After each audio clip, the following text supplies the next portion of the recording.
Hello students, welcome to my channel. भैया आज की इस वीडियो में हम करेंगे vector atom model. BSc 6th semester की जो बुक है atomic molecular and laser physics का बहुत इंपॉर्टेंट टॉपिक है। ये भी एमडी 2020 में आ रखा है और बहुत से लास्ट ईयर क्वेश्चन पेपर में भी आ रखा है। तो भैया हमें ये मॉडल पढ़ने की क्यों ज़रूरत पड़ी? क्योंकि जो बोर सोमरफेल्ड का मॉडल था उसमें कुछ दिक्कत थी, कुछ परेशानी हो रही थी उससे, क्योंकि जो चीज़ हमें चाहिए थी वो उससे हमें नहीं फुलफिल हो पा रही थी।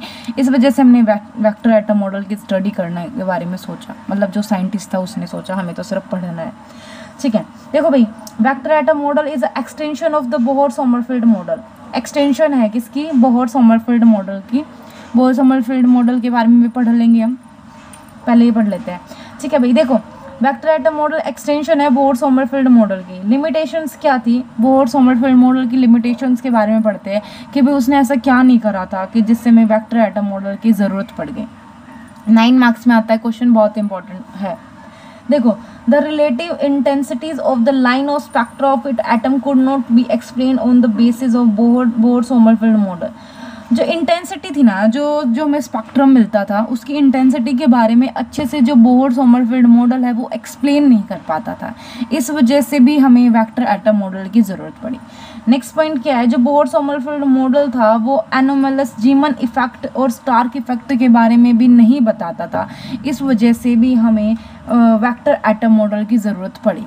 ठीक है, नेक्स्ट क्या है? इसने एक्सप्लेन नहीं किया the distribution of arrangement of electrons in atoms.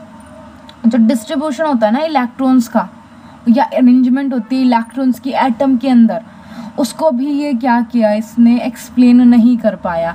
ये लिमिटेशंस थी बोर सोमरफेल्ड मॉडल की। इस वजह से हमें किसकी? वेक्टर एटम मॉडल की ज़रूरत पड़ी गई। ठीक है, अब नेक्स्ट क्या है? To overcome drawback of Bohr Sommerfeld model. ठीक है, इस वजह से हमें किसकी ज़रूरत पड़ी? हमने वेक्टर एटम मॉडल जो था वो क्या किया गया? बनाया गया। अब देखो भाई, वेक्टर एटम मॉडल के अंदर क्या क्या होता है हम इसके बारे में पढ़ेंगे। अब आपको समझ आ गया होगा कि बोर सोमरफेल्ड मॉडल की क्या क्या लिमिटेशंस थी जिसकी वजह से हमें इसकी ज़रूरत पड़ी। अब देखो, in which spin angular momentum is added vectorically to the orbital angular momentum L to form a resultant। देखो इसने ये बोला है, हमारे पास एक तो स्पिन एंगुलर मोमेंटम होता है, एक और हमारे पास क्या होता है? एक होता है हमारे पास में ऑर्बिटल एंगुलर मोमेंटम। हम जब इन दोनों को जोड़ते हैं तो हमारे पास में टोटल एंगुलर मोमेंटम आता है। जो स्पिन होता है उसको हम एस से डिनोट करते हैं और जो एंगुलर होता है उसको हम एल से डिनोट करते हैं, और टोटल को हम किस से डिनोट करते हैं? जे से डिनोट करते हैं। तो J is equals to L plus S के इक्वल आ जाएगा। ठीक है, अब देखो the magnitude of orbital angular momentum. Orbital angular momentum का हम मैग्नीट्यूड निकालते हैं। ऑर्बिटल एंगुलर को ऐसे दिखाया था, मैग्नीट्यूड के लिए हमने इसमें रख दिया इसको। ठीक है, अब देखो जो एल होता है इसको हम कैसे लिख सकते हैं? हम इसको लिख सकते हैं under root of L plus में 1 एच कट। ठीक है, हम इसको कैसे लिख सकते हैं? Under root of L plus 1 H cut. L क्या है? ऑर्बिटल क्वांटम नंबर जिसकी वैल्यू होती है 0 1 2 3। ठीक है, तो एल किसके इक्वल हो जाएगा? और इसको होगा ना, जो यही होगा under root of L plus 1, इसको हम एल स्टार से लिख सकते हैं। और एच कट क्या होगा? साइड में है। इसको हम लिख सकते हैं, किससे लिख सकते हैं? जो एल स्टार होगा हम उसको लिख सकते हैं एल प्लस में 1। ऐसे ही हम स्पिन के बारे में निकालेंगे, the magnitude off spin angular momentum, जो कि क्या होगा? ऐसे ही एस प्लस 1 एच स्टार। यहाँ पे एस स्पिन क्वांटम नंबर होगा। जो स्पिन होता है वो हाफ स्पिन होती है। पॉजिटिव और नेगेटिव में हाफ स्पिन होती है। उसकी वैल्यू क्या होती है? इसकी वैल्यू होती है हाफ ही होती है। वो प्लस हाफ भी हो सकती है और माइनस हाफ भी हो सकती है। ऐसे ही एस स्टार क्या होगा? यहाँ पे under root of S plus में 1 होगा। अब हम निकालेंगे भाई total angular momentum. Total angular momentum को हम किससे दिखाते हैं? जे से दिखाते हैं। जे किसके? Magnitude of J is equals to J plus 1 H star. J क्या है? Total angular momentum. ठीक है, जे की वैल्यू क्या होगी? S plus 1 L plus S minus 1 L plus S minus 2 और एल माइनस एस तक होगी इसकी वैल्यू। ठीक है, जे को हम लिख सकते हैं जे स्टार एच कट। जे स्टार क्या है? जे प्लस 1 अंडर रूट। ठीक है, जो वेक्टर एटम मॉडल है वो क्या है, सेमी क्लासिकल मॉडल है, ठीक है, जिसके अंदर क्या होता है भाई, एंगुलर मोमेंटा क्या होगा हमारा, एल और एस होगा, आर ट्रीटेड क्लासिकली। एल और एस को हम क्लासिकली ट्रीटेड करते हैं और जो उनके वैल्यूज़ होते हैं उसको हम क्वांटम मैकेनिकली सोल्व करते हैं, ठीक है। तो हम इसको क्या बोलते हैं, सेमी क्लासिकल मॉडल है ये वेक्टर एटम मॉडल। देखो अभी हमने पढ़ा कि जो इलेक्ट्रॉन क्या कर रहा है भाई, इलेक्ट्रॉन करता है एक तो वो ऑर्बिटल मोशन कर रहा है, ठीक है, एक वो कौन सा मोशन कर रहा है, स्पिन मोशन कर रहा है। ऑर्बिटल को हमने एल से शो किया, स्पिन को हमने एस से शो किया, ठीक है। जब वो स्पिन मोशन करता है तो उसमें उसके पास 2 वैल्यूज़ होती है, या तो वो हाफ स्पिन करेगा या माइनस हाफ करेगा। अगर वो क्लॉकवाइज रोटेट कर रहा है तो वो पॉजिटिव हाफ स्पिन करेगा, और अगर वो एंटी क्लॉकवाइज है तो माइनस हाफ वो हमें वैल्यू देगा, ठीक है। तो यहाँ पे देखो एल है हमारे पास, और आपको पता है एल और एस मिलके क्या बनाते हैं, जे, मतलब कि टोटल जो हमारे पास में टोटल एंगुलर मोमेंटम होता है वो कैसे आता है, ऑर्बिटल एंगुलर मोमेंटम प्लस में स्पिन एंगुलर मोमेंटम को ऐड करके आता है हमारे पास में। ओके, देन ये एल है हमारे पास में, और ये पॉजिटिव हाफ स्पिन है तो ये ऊपर की साइड जा रही है एस, और इन दोनों का रिजल्टेंट हमारे पास में क्या रखा है, जे आर रखा है। ऐसे ही ये एल है, ठीक है, लेकिन अब की बार एस क्या लिया हमने, माइनस हाफ लिया है, तो ये नीचे की साइड आएगा और ये इसका रिजल्टेंट हो जाएगा जे हो जाएगा। ये पॉजिटिव हाफ के लिए, नेगेटिव हाफ के लिए हमारे पास वैल्यूज़ है, मतलब हमने ये डायग्राम शो किया है कि भाई जो रिजल्टेंट हमने जे दिखाया है कि जब पॉजिटिव होंगी, मतलब एस जब पॉजिटिव होगा तो रिजल्टेंट क्या आएगा, और एस जब नेगेटिव होगा, नेगेटिव हाफ स्पिन होगी तो रिजल्टेंट क्या आएगा, ठीक है। अब देखो भाई फीचर्स होते हैं, जो ये वेक्टर एटम मॉडल है बहुत ही इंपॉर्टेंट टॉपिक है, हमने इसकी थ्योरी पढ़ ली। अब इसके 2 टाइप्स होते हैं, तो फीचर्स होते हैं इसकी, एक तो ये करता है स्पिनिंग इलेक्ट्रॉन होता है, और दूसरा क्या होता है, स्पेशल क्वांटाइजेशन का फीचर होता है इसके अंदर। तो फर्स्ट क्या है यहाँ पे, स्पिनिंग इलेक्ट्रॉन। देखो इलेक्ट्रॉन है स्पिन मोशन, इलेक्ट्रॉन के अंदर स्पिन मोशन भी होता है, in addition to the orbital motion, एक ऑर्बिटल मोशन होता है, उसके अलावा कौन सा मोशन होता है, स्पिन मोशन होता है। As a result electron possess spin angular momentum क्या, s and has spin magnetic momentum mu j।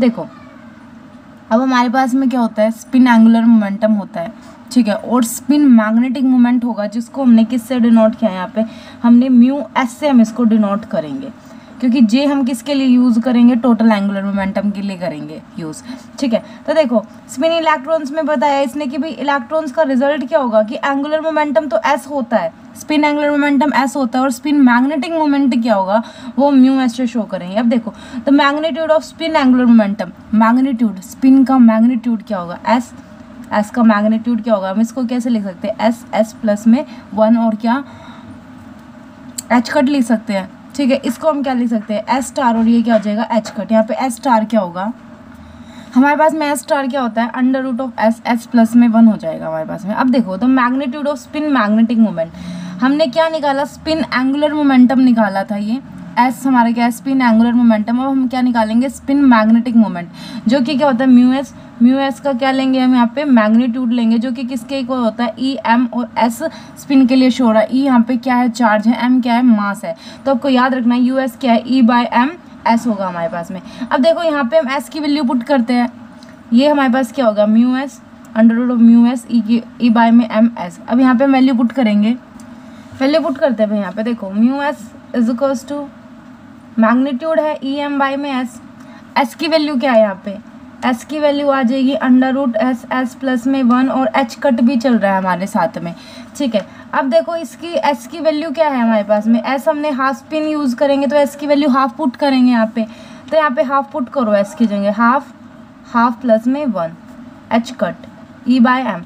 अब इसको अगर सोल्व करेंगे तो क्या हो जाएगा, 3/2 अंडर रूट में, और साथ में क्या चल रहा है, एच कट चल रहा है। यहाँ से हमारे पास में वैल्यू कितनी आ जाएगी, ये क्या आ जाएगा, E by M under root 3/4 H cut, 4 है ये, अंडर रूट से बाहर निकालेंगे ई बाय 2m, ठीक है, और रूट 3 एच कट आ जाएगा।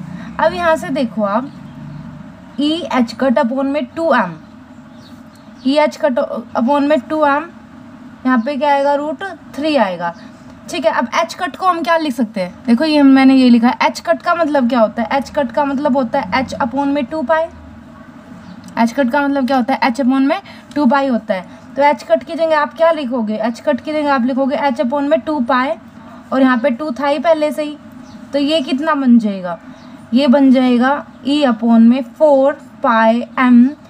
और √3 बन जाएगा। अब देखो ये जो वैल्यू है ये किसके इक्वल है,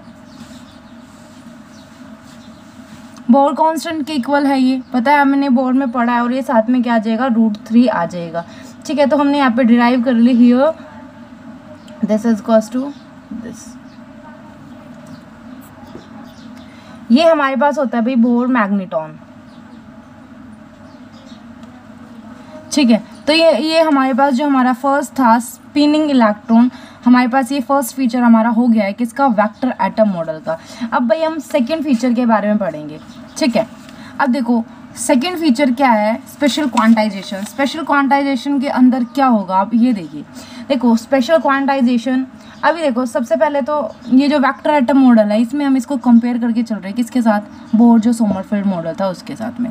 तो इसमें भी हम यहाँ पे भी उसको कंपेयर करेंगे। देखो जो बोर सोमरफेल्ड मॉडल था वो 2D में था, और जो ये वेक्टर एटम मॉडल है इसमें हम 3D की बात करते हैं।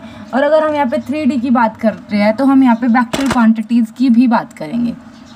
ठीक है, तो इसमें देखो स्पेशल क्वांटाइजेशन में क्या बोलते हैं हम कि भाई according to the Bohr Sommerfeld atom model the orbits of electron are 2D।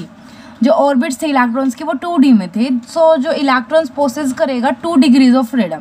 Okay भाई, 2D में था तो 2 डिग्री ऑफ फ्रीडम हो गई। In other words 2 quantum number होंगे उसके पास sufficient to define electron orbit. इसमें इसने क्या बोला कि जो बोर सोमरफेल्ड मॉडल था उसमें ऑर्बिट्स के इलेक्ट्रॉन्स के पास में क्या था भाई, 2D था। 2D के ऑर्बिट्स में वो क्या कर रहे थे, रिवॉल्व कर रहे थे।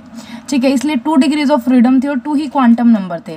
ठीक है, but in general the electron in an atom moves in 3D space. इसने बोला ये जो वेक्टर एटम मॉडल की हम बात कर रहे हैं इसमें हमारे पास जो एटम है वो मूव्स करते हैं 3D स्पेस में, मतलब 3 डिग्री ऑफ फ्रीडम हो जाएंगे। ठीक है, और उसमें से द 2 आउट ऑफ 3, और 3 में से जो 2 होंगी ना उसमें क्या होगा, वो उसको साइज बता रहा है हमें। ठीक है, 3 quantum number give size and form of electron orbits. जो इलेक्ट्रॉन्स की ऑर्बिट्स है उसका साइज और उसकी फॉर्म के बारे में बता रहे हैं। 3 में से 2 क्वांटम नंबर बोल सकते हैं, 2 डिग्री ऑफ फ्रीडम जो भी है इसमें।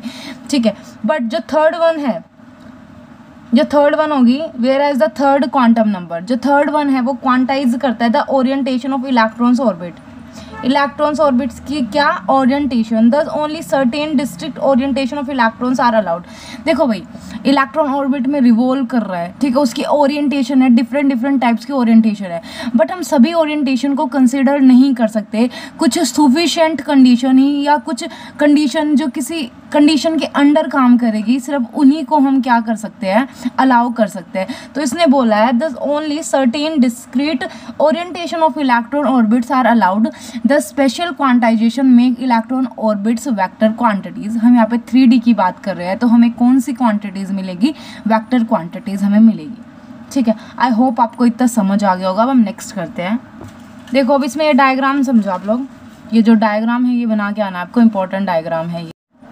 देखो यहाँ पे we place atom in external magnetic field applied along X axis. ये नेक्स्ट थ्योरी है जो आपको लिख के आनी है। ये मैंने आपको अकॉर्डिंग टू एग्ज़ाम कराया कि एग्ज़ाम में आप ऐसे सिर्फ इतना लिखना है, इसके अलावा और कुछ करने की ज़रूरत नहीं पड़ेगी। ठीक है, ये इसमें हमने क्या किया भाई, जो एटम है उसको हमने मैग्नेटिक फील्ड में रख दिया।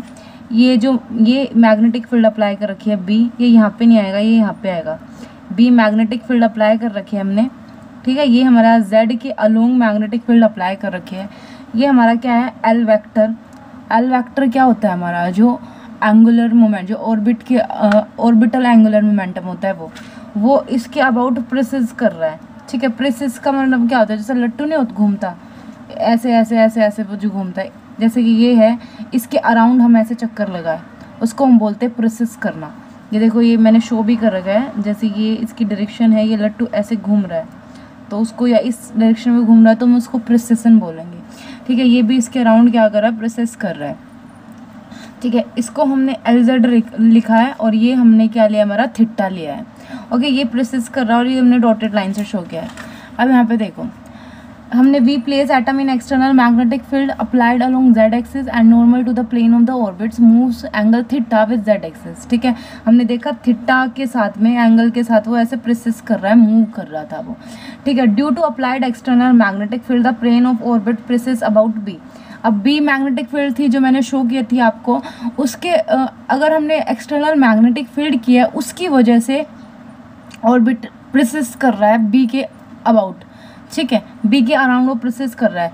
ठीक है, जेड पे थी हमने बी अप्लाई की थी, वहाँ पे उसके अराउंड वो प्रोसेस कर रहा है। As the precession of mechanical top in the gravitational field the spatial quantization restrict theta to certain discrete values of theta is independent of B.